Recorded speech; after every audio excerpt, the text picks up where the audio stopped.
আসসালামু আলাইকুম। বিশ্বাসে মিলাই বস্তু তর্কে বহুদূর। ৮ বছরের একটা বাচ্চা শিশু ৳১ হাতে নিয়ে একটি দোকানে গেল এবং দোকানদারকে জিজ্ঞেস করলো, "আপনার দোকানে কি আল্লাহকে পাওয়া যাবে?" তখন ওই দোকানদার ৳১ ছুঁড়ে ফেলে দিয়ে শিশুটিকে তাড়িয়ে দিল। এরপর শিশুটি দ্বিতীয় আরেকটি দোকানে গেল এবং ওই দোকানে গিয়ে শিশুটি ৳১ দোকানদারকে দিয়ে চুপচাপ দাঁড়িয়ে রইল। তখন দোকানদার তাকে জিজ্ঞেস করলো, "এই ছেলে, তুমি ৳১ দিয়ে কী চাও?" তখন বাচ্চা শিশুটি বলল, "আপনার দোকানে কি আল্লাহকে পাওয়া যাবে?"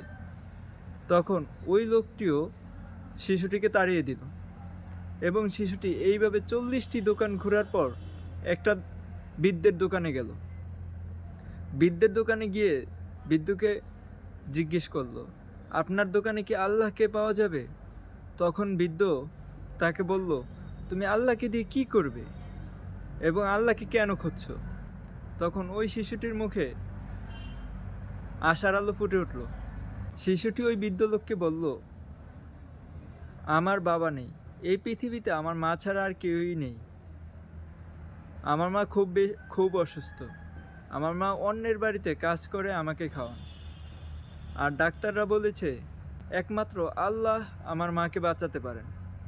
তখন বৃদ্ধ লোকটি শিশুকে প্রশ্ন করল, "তুমি আল্লাহকে কেনার জন্য কি নিয়ে এসেছো?" তখন শিশুটি তার হাতে থাকা ৳১ কয়েনটি বৃদ্ধ লোকের হাতে দিল।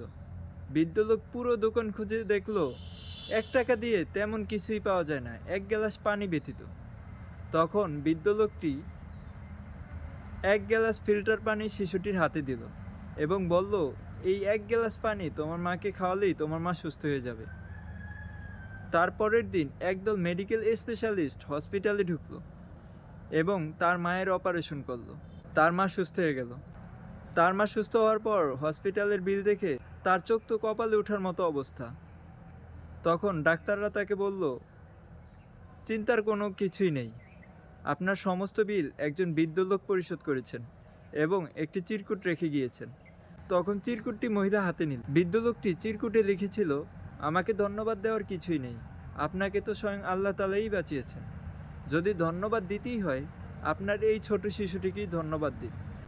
কারণ সে ৳১ নিয়ে বুক ভরা আশা নিয়ে সমস্ত দোকানগুলোতে আল্লাহ তাআলাকে খুঁজেছে। এর নামই বিশ্বাসে মিলায় বস্তু তর্কে বহুদূর।" So thank you so much. আসসালামু আলাইকুম।